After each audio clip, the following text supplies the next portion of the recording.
All right, so listen, I've been doing a whole lot of nothing again, bro. It's impressive. 3 days back to back. I think I'm tired a little. Tomorrow's gonna be the day off. Whoa. Tomorrow I'm going back to it. And then we're gonna just get back to regular videos up until Dragon Ball Sparking. Got a lot of cool shit that I'm excited for you guys to see. But until then, I think there's another series that I wasn't going to make into a series, but I think at this point I just gotta commit. You know, when we were playing Black Myth Wukong and I was going back to the Homie Bandit games to get the full context of all the story beats that I was missing out on. Well, look, a lot of people were telling me to go and watch his third episode because he said apparently he left something in there for me to see, and like I wanted to go watch it on my own, but I think we started so much together. I think I should just finish this out. It really just depends though. Like if he can somehow finish all the chapter parts before Dragon Ball Sparking comes out, we can finish this. But when Dragon Ball Sparking comes out, bro, that's an arc. I'm gone, bro. For now, let's see what's up, bro. Let's see what's up. Shout out to Homie Bandit Games. Y'all know the routine, bro. You gotta go in the description down below, click it on the video for yourself, show some love. If we not Team Sinju if you're not spreading the team love, you feel me?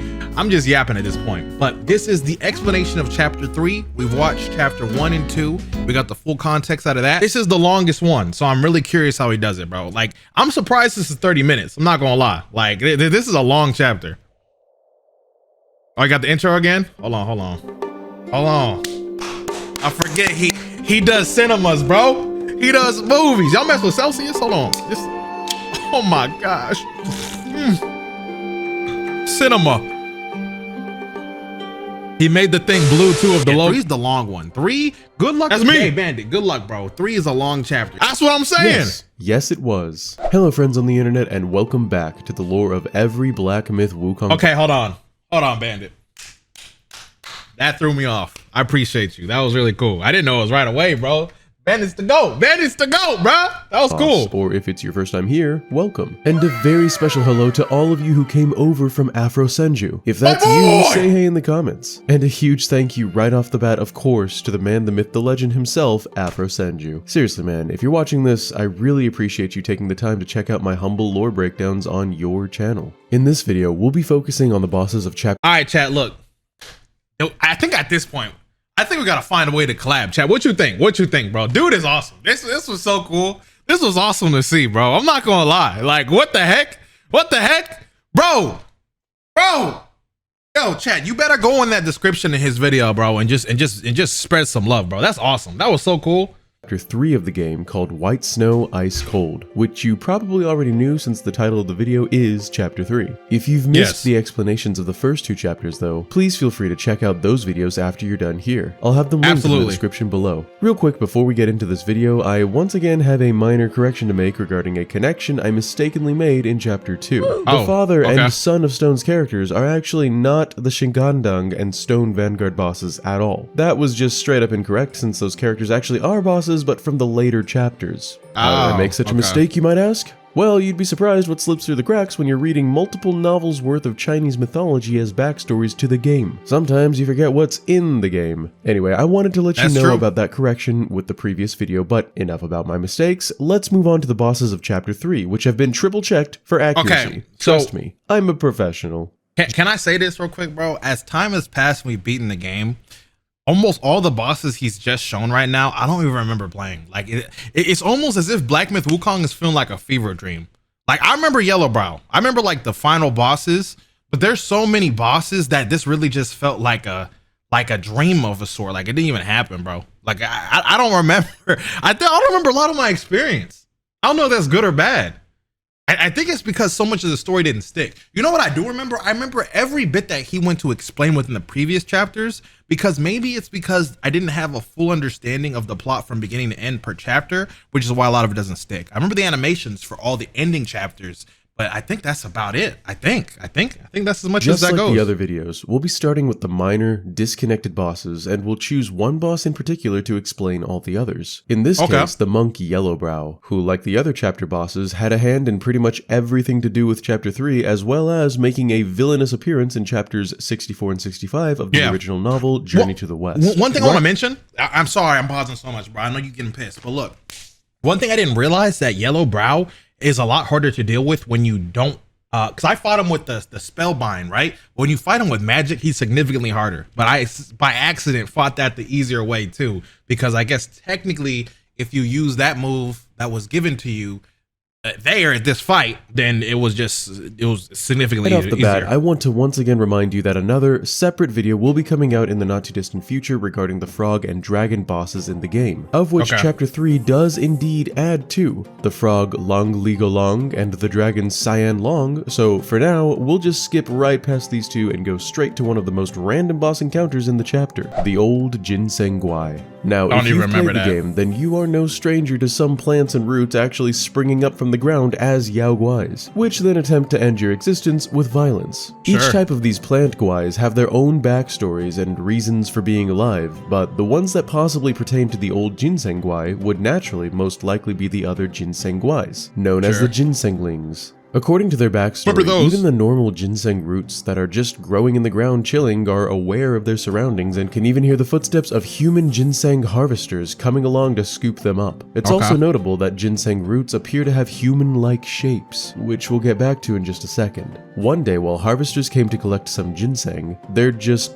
was a ginsengling Yao Guai that appeared, threatening to kill one of these harvesters, and apparently having already killed at least one other human whose skeleton was seen by the harvester. It can be assumed that the old Ginseng Guai is therefore just simply one of the older Ginsenglings that has grown to be bigger and more powerful and even more intelligent than all the others. In the case of this old Ginseng Guai, it was fed grand meals by a family that lived very long lives in the mountains, and out of gratitude for the shared food, even showcased the ability to recognize that one of the humans, the great-grandmother, needed healing when she was terminally ill with typhoid fever. It grew a millennium ginseng and made it into a soup, which healed the great-grandmother entirely upon consumption and granted her life even to this day. Now this begs the question, if the old Ginseng Guai is so kind and benevolent to some people, why does he immediately try to kill the Destined One upon meeting him? Personally, I think this is as simple as the family that lived in the mountains always showed respect to the old Guai and never went out to harvest ginseng roots themselves. The Destined One, on the other hand, tries to pluck the old Ginseng Guai out of the ground, which the ginsengs are clearly not big fans of. As far as what made all the ginseng roots come to life in the first place, I think it may have something to do with the story from Journey to the West that entails Sun Wukong destroying a ginseng tree, which is due to an entire other storyline, which in turn caused the magical ginseng fruits, which just so happened to be shaped like preborn infants, to fall to the ground. The ending animation for the game showcases this as sprouting other ginseng plants, which could possibly be the literal living guais we see today, but hey, that's that connection makes sense. Anyway, next up is the Yin Tiger, who is an optional boss in the game and isn't even really an enemy. He's actually the smith of the Zodiacs, who all reside in Zodiac Village, and oh yeah, did I mention they're all Zodiacs? In case you didn't know, the Chinese Zodiac is composed of 12 animals, which were all selected long ago by the Jade Emperor as the 12 beings from the mortal realm to win a race and cross the divine gate. 4 of these Zodiac animals, the monkey, dog, dragon, and tiger, are present right here, and due to their closeness with the Monkey King in his life, were all sentenced by the sacred divinity, also known as Erlang Shen, for super top secret reasons to be revealed in the Chapter 6 video, make sure you're subscribed to be here when that drops by the way, to descend back to the mortal realm and assist the Destined One on his journey from their retreat within the Ruyi Scroll, which is also an artifact given to them by Erlang. The Yin Tiger is simply available to fight the Destined One as a challenge if we so choose, and should you be successful in conquering the fatal feline, he will reward the Destined One with his weapon, which allows us to transform into him as well as unlock a legendary set of armor for crafting. The tiger is known as the Yin Tiger because of the yin-yang symbolism, where the white tiger represents the yin or earth side of the universe, and the dragon represents the yang or heaven side. And the Yin Tiger isn't the only Zodiac animal boss we fight in Chapter 3 either. The other is the dragon, known as Chen Long. Chen Long was who you hard. actually end up kind of feeling bad for after you know, beat the daylight out of him. But he doesn't seem too shaken up by the defeat, and once beaten, asks you to grab a pill from his pal Su Dog so that he can feel better. The dog seems to acknowledge Chen Long's temper, but also says that he's probably fine, and after you bring the pill back to the dragon, he throws the pill aside, just happy that you did what he asked. Then he hands you the Ruyi Scroll, and he, along with all the other Zodiacs, head on inside. Chen Long acts as the gardener of the Zodiac Village, and you never have to beat him up again. The next minor boss we'll talk about would be a giant golden Apramana bat, which is a bit of a different Yao Guai. This one was missable, I believe, too. If you went somewhere at some point and then came back, he's not going to be there. It's actually a living statue that eats people and also cool. grants wishes. Interestingly enough, the Apramana bats, as well as several of the Yaogwai chiefs in this chapter, were based off of real-life Buddhist statues coming from the Iron Buddha Temple in the county city of Gaoping. There's actually a pretty neat website I found that points out a lot of the similarities for these bosses, which I will link to in the description if you're interested in reading. Sure. The website is in Chinese though, so you'll have to use a browser that can translate it to English if you can't read Chinese. Anyway, regardless of the inspiration behind the design, this particular Apramana bat, or one just like it, apparently used to be worshipped by mountain-dwelling villagers, who had built a large temple to house it in, as well as several smaller temples for the smaller Apramana bat statues. One day, a traveling swordsman took shelter in one of these smaller temples that had a smaller bat statue in it, only for it to spring to life as a Yaogwai when he was trying to sleep. He was able to kill it, and in the morning, the villagers gathered around and asked him to rid the other temples of all the other Apramana bat Yaogwai statues in exchange for some money. The swordsman agreed, and after this they led him to the main temple with the main golden Apramana bat inside, which came to life, froze him in place before he could run away, then dragged him to the back of the temple, assumedly to be devoured. Immediately though, the villagers knelt down and made wishes, and in the morning, everything they had wished for came true, meaning it was by design that the swordsman would be a sacrifice to the golden Apramana bat statue the whole time. So that's fun. The next boss we'll talk about is known as the Green-Capped Martialist, and is also the next brother involved in the Erlang Shen mystery quest that we'll be mostly getting to in Chapter 6, with the previous brothers being the yellow-robed squire in Chapter 2 and the white-clad noble in Chapter 1. Just like the previous two, he appears in the story in order to test the Destined One by combat, and has the least amount of personality out of the three so far, only really bothering to speak when issuing insults. Did I fight this guy, chat? Because I don't remember this guy at all. The Green-Capped Martialist disappears into thin air, and the Destined One is then granted an audience with a little monk known as Maitreya, who's actually a Bodhisattva, and is known both in game and in real life as the Buddha of the future. And no, I'm not talking about this little guy who happens to look the exact same. We'll get to him in just a sec. Fun fact, what Maitreya does regarding using melon juice to write a magic spell on the palm of the Destined One is incredibly similar to what he does to Sun Wukong in the novel, although it was for a different one-time use spell used directly to subdue Yellowbrow. And so I remember the guy before that we fought. I just,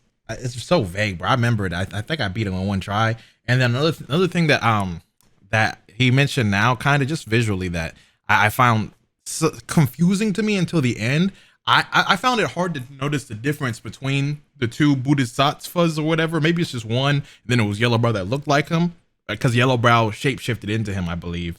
Yeah, I didn't catch that until later on, but I now just noticed this moment that the color of their outfit was different. I actually thought they had the same fit throughout, but no, they actually had clear differences. If you paid attention to, you'll notice. Speaking of Yellowbrow, it's time to start explaining his backstory and weave the remaining bosses into it as we go along. You'll see that he actually has a lot of similarities to the previous chapter boss, the Yellow-Wind Sage, in that he's a recurring villain who first appeared in the novel, and he served his own bodhisattva but broke free trying to make his own way outside of the will of the Buddha. In Journey to the West, we discover that Yellowbrow used to be a servant of the bodhisattva Maitreya, alongside another man known as Jin Chanzi. As many people have already figured out, and as you could probably figure out for yourself after beating Yellowbrow in combat, the washed-up, sea turtle-looking creature with yellow eyebrows from the deep yet disturbing chapter-ending animation is in fact Yellowbrow himself. Yeah. And we can even see his fellow student Jin Chanza appear on screen at the end, who's actually the previous incarnation of the monk Tan Sangzang, the very same monk who leads Sun Wukong and co on the journey to the west. Small world, I know.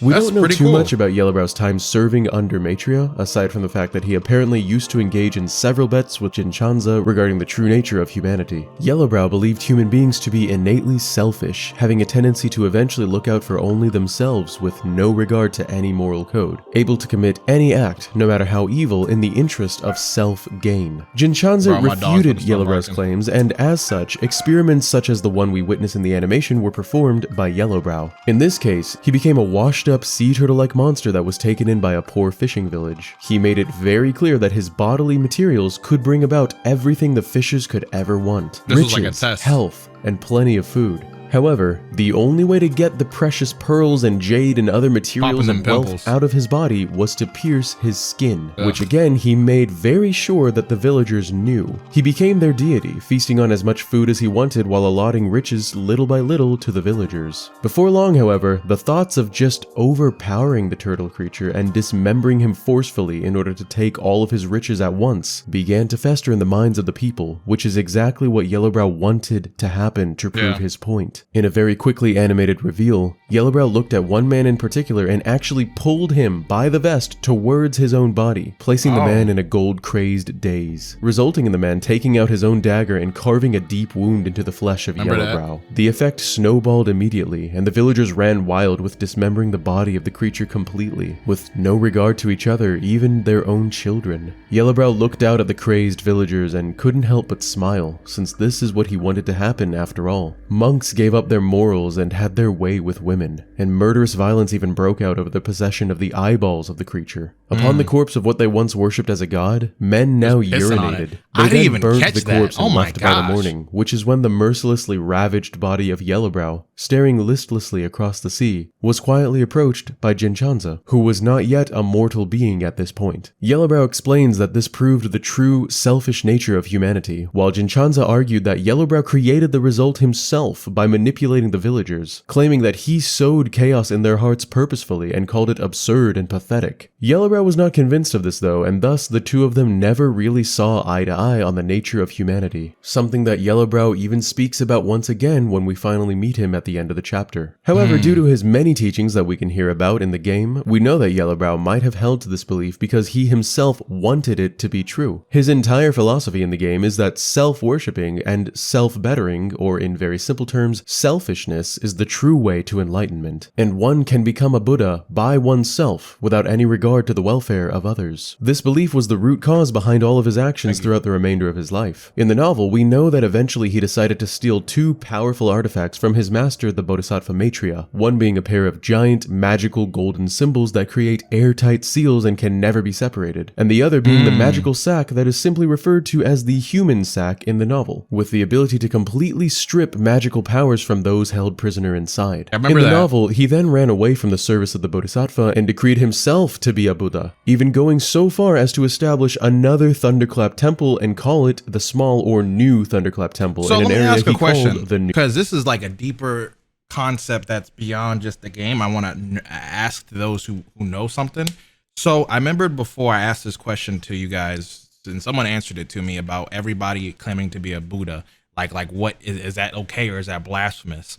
And then I was told that the concept of Buddhism is more so an enlightenment. So it's not a crazy idea for multiple people to claim to be that. But then what do you have when you have someone who, cause in this mythology, in this game specifically, someone who actually is a Buddha is someone who, I don't know, from my understanding, there's like a level of power that they've been given from what we've seen in these characters.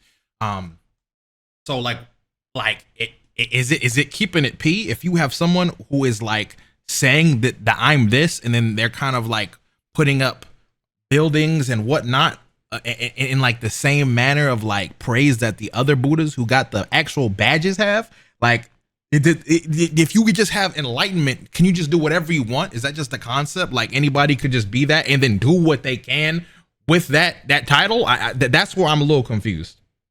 West. The original Grand Thunderclap Temple, by the way, is literally the destination of Tung Sanzang's journey to the west, which is actually why the pilgrim group decided to stop there on their way, even though Sun Wukong strongly recommended against it. When the group entered in, they bowed before the quote-unquote Buddha Yellowbrow, but Wukong's fiery golden eyes allowed him to see through the ruse, and he immediately called out Yellowbrow on the act. After which, Yellowbrow immediately traps Wukong inside of the golden symbols, which he could do nothing to escape from. And yes, these are the very same golden symbols that we find Zhu Baja inside of in the game. Yellowbrow then ties up all the other members of the group in the back of the temple, and there's no mention in the book of him recognizing his old friend Jinchanzi at this point, but we know that due to him knowing about Sanzang's journey in the game, there must have been some sort of recognition that happened at this point. Either way, Wukong was fortunately able to summon some help in the middle of the night when all the enemies were sleeping from within the symbols, which came at the decree of the Jade Emperor in the form of the 28 constellation deities, sometimes also referred to as the mansions in Chinese mythology. This is actually where the first mention mention of Kung Jin's star or Kung Jin Long happens, the golden constellation of the Eastern Azure dragon symbol, appearing in her dragon form. Although for some reason she's referred to in the novel as a he, though this might just be a translation thing. In the book, she saved Wukong's life by shrinking down until her horn was the size of a sewing needle, using it to pierce inside the crease of the golden symbols and then growing larger, hoping to split them apart just enough for Wukong to also shrink down and escape. However, the edges of the magical symbols just formed around her horn, acting more like flesh than gold, and leaving no gaps. Being a rather smart monkey though, Wukong then decided to just drill into her horn, shrink down, and insert himself inside it, then ask her to pull the horn out, which she does with some effort, successfully bringing Wukong out as well, who immediately destroys the symbols. This woke Yellowbrow and Co up and they all engaged in combat at once. However, Yellowbrow scooped the Monkey King and all the constellations up in his magic bag, which sapped their powers and left them emaciated. He then brought them back out and tied them up with the others, but after they were left alone again, Wukong was able to easily shrink himself out of his bindings and therefore release everyone else. Long story short, right before they were all able to leave, Wukong decided to go back inside to grab Sung Zung's luggage, which Kung Jin's star, the golden dragon, scolded him for, calling him materialistic. He then accidentally dropped the luggage, woke everyone up, Yellowbrow's forces found the constellations and Pilgrim group and once again bagged them all. This time except for Wukong, who was able to escape. At this point, he led a series of recruitment escapades where he would plead to various deities for help, the first of which was the powerful god Zhenwu, the true warrior of the north, who, as a side note, had two generals serving under him, the Turtle General and the Snake General, both of which appear in the game, one of which is a skeleton.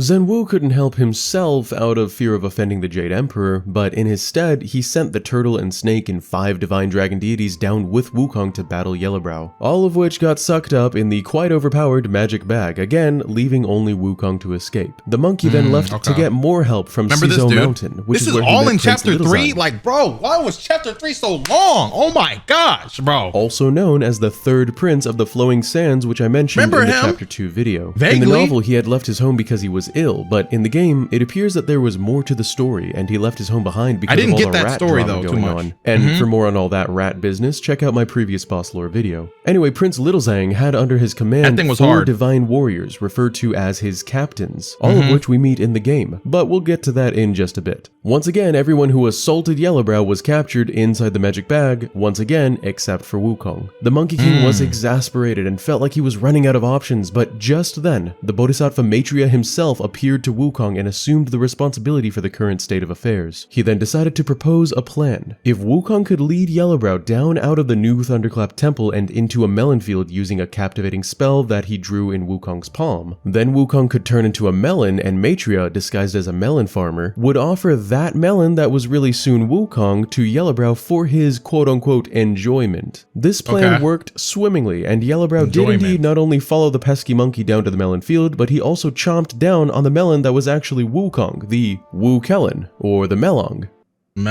Anyway, once inside, Wukong pulled a similar method he used with the Black Bear Guy from chapter 1 and proceeded to beat the literal crap out of Yellowbrow's insides, which ultimately caused Yellowbrow to surrender to his master, relinquishing the magical bag. Maitreya then stuffed Yellowbrow into the bag and restored and reclaimed his golden symbols. The rest of Yellowbrow's followers in the new Thunderclap Temple fled and or were killed by Wukong, and everyone that was captured by Yellowbrow was then released, which includes the constellations and Little Prince Zhang along with his 4 captains. The prince also knew at this time that his home kingdom of the Flowing Sands was no longer plagued by the Yellow Wind Sage, so he decided to stay on Cizo Mountain and resume his training. Now fast forward to the death of Sun Wukong. Yellowbrow was released from his captivity mysteriously and involved in the killing of the Monkey King mysteriously, and as a result was given the 3rd relic of Sun Wukong, the Hubris Nose for safekeeping. After this, he mirrored his previous actions from the novel and once again stole the exact same 2 relics from Bodhisattva Maitreya, the golden symbols and the annoyingly OP magic bag, which combined with Wukong's relic became even more superpowered and gained the ability to snatch up mortal souls as well. He then went right back to the same spot he was in from the novel as well, the small or new Thunderclap Temple, where he once again proclaimed himself to be a Buddha, but this time under the shape-shifted disguise as his master Maitreya himself. which I don't know about for you, but for me was very confusing the first time I was going through chapter 3. Anyway, after he had his grand second debut, this time as the Buddha of the future himself, he decided to host a grand ceremony and send out invites to pretty much everyone, Yao Guais and deities and other Buddhas alike, which gained a lot of attention and attracted many different individuals to the new Thunderclap Temple, many of which were recruited by Yellowbrow into his ranks.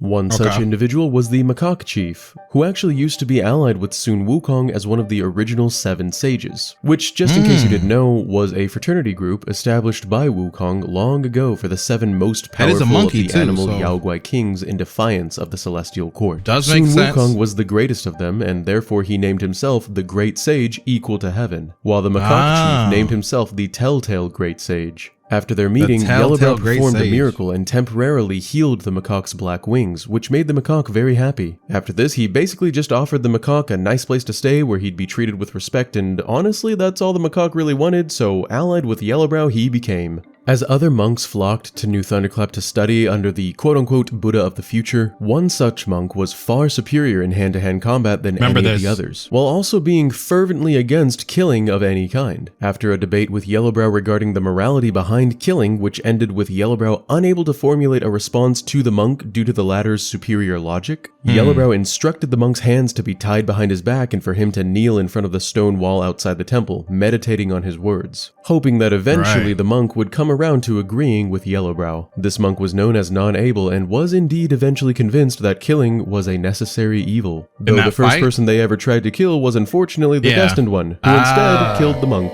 Another notable monk under Yellowbrow's leadership, known as Non-Pure, was physically also very powerful, but very lazy. So lazy that he wouldn't even go out to meet an intruder and sent his underlings to do it instead after being repeatedly asked by his underlings to intervene. And that is literally all we know about him. Honestly though, I can kind of relate. Anyway, another of Yellowbrow's followers, a Yaoguai chief known as Non-White, was originally an actor from the far-off village of Tuolo, who was tired of always playing the role of the jester and just wanted a chance at playing the hero for once. His fellow cast members wouldn't let him though, so one time he decided to just change the play on the spot and beat up the main hero actor on stage, assuming the role of the hero himself, which obviously nobody liked. Non-White couldn't understand why nobody liked this new act though, so he decided to do the next logical thing and, you know, kill the main actor and cut off his face and wear the main actor's face on his face and then perform like that. Which, you know, ironically nobody liked. I thought that was a mask. After which he was tied up and sent to New Thunderclap Temple, which was 1,000 miles away for seclusion. Now with that in mind, I kind of want to just like look at his face real quick because I actually thought that was a mask. That's someone else's face. Off village of 12. Oh my gosh, I kind of see it now. That's kind of crazy. Honestly though, I can kind of relate. Hold on, bro. A Yaoguai is tired of always playing. Wait. His fellow. Oh, that's kind of gross. That's kind of gross, bruh. You know how bad that nigga gotta smell, man. And told him that eventually a true hero, known as the Destined One, would be coming along, and if he could wear the face of I was gonna wait until after to eat. I just got food, then he himself would finally become a true hero like he always wanted. And so it was that people were terrified of the mountain path, guarded by Non-White, the face carver, who would lurk along the path waiting for the Destined One. Eventually, though, he is put down by the Destined One, and there was much rejoicing. Hooray! The final non-named boss under Yellowbrow's leadership would be Void, the most senior of all of Yellowbrow's followers, who we've actually seen before in the uniquely animated Snow Fox. Oh, that's him! I'm sure you've already seen it, but just in case you haven't, there was a young monk in the animation that was traveling to where I can only assume is the New Thunderclap Temple, since he's traveling in snowy mountains. And eventually he stumbled upon a trapped snow fox. This fox, mind you, was an earnest female spirit who wanted to learn the ways of humanity and study Buddhism alongside us in order to achieve enlightenment and become a magnificent fox goddess, and was well on her way by the time she was caught in a trap. The young monk saved her from this trap and brought her into a nearby cabin, where he bandaged her and gave her water to drink. However, overnight, he dreamed that the fox turned into a beautiful woman, and the two of them fell in love, and had an entire extended family over the next several years. But one day in the future, his wife turned into a terrifying fox Yaoguai and ate their children and grandchildren. Even though this was just a nightmare, when he awoke from it, instead of healing and releasing the innocent snow fox like he was going to do initially, he then decided to kill her, skin her, and wear her fur as a scarf around his neck. Okay. Hearing it back, I watched it happen. When you hear it back what he did after that dream, bro, you were happy. You just killed your kids, hypothetically. Nah, that's crazy. Nah, that's crazy, bro. Eventually making it to the new Thunderclap Temple and giving the scarf away to someone else. He was seemingly unfazed by his murder of the Snow Fox until one day when he debated fellow disciple Non-Abel about the morality of killing, which apparently was Non-Abel's favorite subject. Non-Abel was able to once again stump his debate opponent with logic by drawing the simple conclusion of the justification behind killing being the real sin, which led to Non-Void avoiding a debate with Non-Abel for the rest of their lives. And wasn't this fight, if I'm not mistaken, I did learn that fight, you only are able to do it with doing a side quest. I think it's the Fox Spirit side quest as well, which makes so much sense for the ending with the Fox. Wow, that's fire. That's fire. Stumble upon the Snow Fox's scarf and actually communicate with her spirit, who asks the Destined One if he could lead her spirit to her old savior slash murderer, Non-Void, who she knew was in New Thunderclap. If the Destined One successfully leads the Fox Spirit to Non-Void, he immediately recognizes her and reveals that he actually was dealing with the guilt of her murder this entire time, claiming that he prayed for years that she would find... One thing my dog does, bro, this is my fault. When I have food, I like a little wrap, little chicken wrap, whatever. When I have food and he wants some, he barks at me because I taught him how to speak, and now he just spams it. He thinks if I just bark at this motherfucker, he's gonna feed me. Goku, hey, doesn't work like that. Come here, come here. When I try to touch him, he runs away though. I think this cycle is terrible. Peace. However, this sweet moment is cut short by his determination to kill her again, which of course is unsuccessful since the Destined One has something to say about it this time around. As he dies, he finally reveals that he understands he brought this chain of guilt upon himself, and the Snow Fox can finally move on, giving us the Snow Fox brush curio for our help. As a side note, remember that Yellowbrow was once a student of the Bodhisattva Maitreya alongside Tang Sanzang. Like I mentioned earlier, he proves especially at the end of the chapter that he was very familiar with Sanzang's entire journey to the west, as well as specifically the disciples he kept at his side, such as his horse, Bai Long Ma, or White Dragon Horse in English, his monkey, Sun Wukong, or Awakened to Void in English, his pig, Zubaja, also known as Zhu Wunang, or Aware of Ability in English, and his final disciple, Sha Wujing, or Aware of Purity in English. This is why Yellowbrow, who made his legacy by mimicking those around him, named his top 4 disciples Non-White, Non-Void, Non-Able, and Non-Pure, out of spite of the disciples of Tang. Why would they not explain a little bit of this in depth for the people that, okay, so I guess this was not for the Westerners. Now I really get it. Because there's so much here that, like, the game kind of expects you to know, which is insane, bro. Shout out to Goku, by the way. He really thinks he's about to get food, so he found his way up here. It's crazy. Tangzang, which I thought was a pretty cool detail. There was also one other rather strange monk that Yellowbrow recruited at some point as he was crossing the Bitter Lakes on a ferry. After he had docked at his destination, he turned around to see several He-Lo fishes, which are mythological fish that have 1 head and 10 bodies and bark like a dog. The fishes all hated living in the Bitter Lakes, so he took them in and taught them how to transform into humans, as well as many of his wonderful teachings. One of these transformed He-Lo fishes, known as the Monk from the Sea, was straight up violent for no reason and constantly tried to post up and attack and kill everyone he saw, especially including Yellowbrow himself, who was always pretty amused at the attempts. Eventually the fish monk learned how to throw snowballs with deadly accuracy, literally, and the very impressed Yellowbrow, who was almost killed himself by said snowballs, then assigned the Monk from the Sea the position of inner courtyard cleaner, which allowed the crazy violent fish guy to ambush anyone it wanted, including the Destined One, who kills the fishy dude and earns a transformation as a reward. While Yellowbrow was busy on this recruiting spree, eventually the whispers of this grand affair in the New West reached the ears of Prince Little Zhang, who headed back out to the New Thunderclap Temple to figure out what was going on / kill Yellowbrow, along with his 4 captains. However, he and his 4 mighty captains were once again defeated by Yellowbrow and his magic bag, with Captains Wise Voice and Lotus Vision convinced to join Yellowbrow's side, Captain Culpa Wave decapitated and turned into a Blood Lotus monster, and Captain Void Illusion mutilated and physically rearranged until death, which is probably just as horrifying as it sounds. Oh, you don't fight that, you just take it. In his imprisonment, the 3rd Prince of Flowing Sands unfortunately began to go mad. The 3 still living captains can be encountered and defeated by the Destined One, after which their souls can be retrieved and returned to Prince Little Zhang, who we can find in a cell, who awards us with the Chubai Spearhead before— Another thing my dog does, now when he's on my lap, and he knows when my attention is like not on him, he just goes into like a baby mode, bro. Like, it's ridiculous. He has a little diaper, he's old, so he just He had house training and it's just gone now. So I give him a diaper. But this is just ridiculous. Goku, everybody sees you acting up, bro. Like, you don't got to do this. And then now he's like, oh, hey, you noticed me? Like, it's ridiculous, bro. Turning to his cell, Dog is a completely baby. defeated in spirit. He claims that he can now finally return home, and he is gone by the next time you check on him, although I'm not sure if he pops up anywhere else in the game after this point. If you've found him, let me know in the comments below.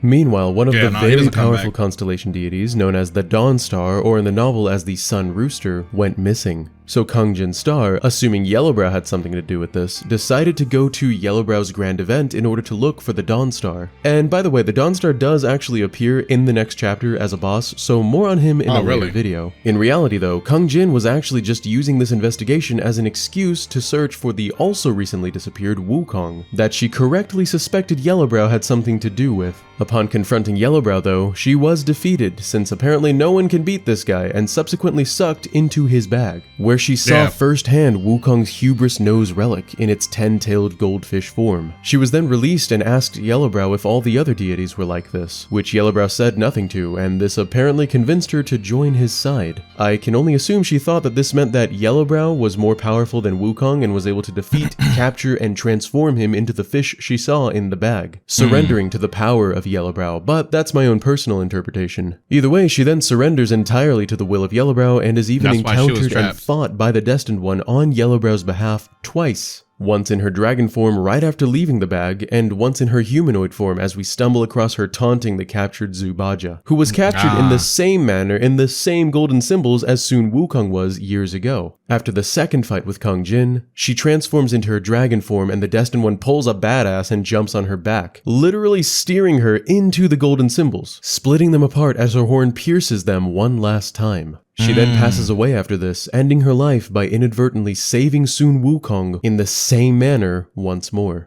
With all the other bosses out of the way, the Destined One then fights his way up to Yellowbrow directly and, after some philosophical debate and a nice old-fashioned fight, ends up getting sucked into the bag just like Sun Wukong before him. Inside, we once again encounter the Macaque Chief, who we finally get to actually kill alongside Zubaja, who has also been in here for who knows how long. After the Macaque's defeat, and having obtained his weapon, the Destined One transforms into the Macaque, but Yellowbrow uses his magic to lock the Destined One into this transformation, pulling him out of his bag and placing him in his tiny form in his Mahavira Hall, where he attempts to goad the Destined One into becoming like him and slaughtering an unlimited number of people in order to forcefully achieve quote-unquote enlightenment and Buddhahood through bloodshed, the literal picture of taking from others to advance yourself. Eventually, Yellowbrow himself joins the Destined One at the end of Mahavira Hall and is finally defeated. He runs out of the hall into the same frozen lake where we first met, known as Mirror, and falls through the ice, sinking down deep into the water, never to be seen again. After this, Matrius shows up and reclaims his magic bag, then fishes out Wukong's fishy relic, now in the form of the 10-tailed goldfish. And that officially wraps up the entire lore behind every single boss in Chapter 3 of Black Myth Wukong. So the goldfish really had no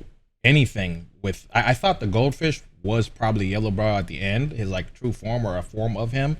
But I guess it just was just a fish that was referenced prior from the fish enemy that we fought before that guy turned into a human. I think I understand, but at the same exact time, it's like, damn, bro. Could we really just get an anime of just Wukong? I'll take it, bro. I think Dragon Ball Z is cool, but let's just get to source. Like, there's so much that would be so cool if it could be digestible for the Westerners, if we could just do it in a cool way. This was fire, though. I think the last chapter that I really did not know anything towards the end that was happening was Chapter 4. The final chapter was kind of self-explained. Wait, hold on. There's 6 chapters, right? Oh, wait, what was Chapter 4? Chapter 4 was the spiders. I actually knew what was happening with the spiders. It's the one after that with the red boy. That one is the one I was confused about.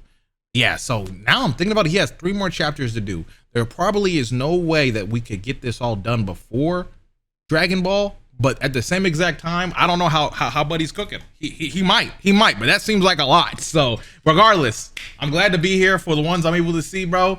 Shout out to the homie Bandit Games as well, as always. And yeah, I think I might have to start my New Game Plus run on my own after this. Like, I'm kind of inspired, bro.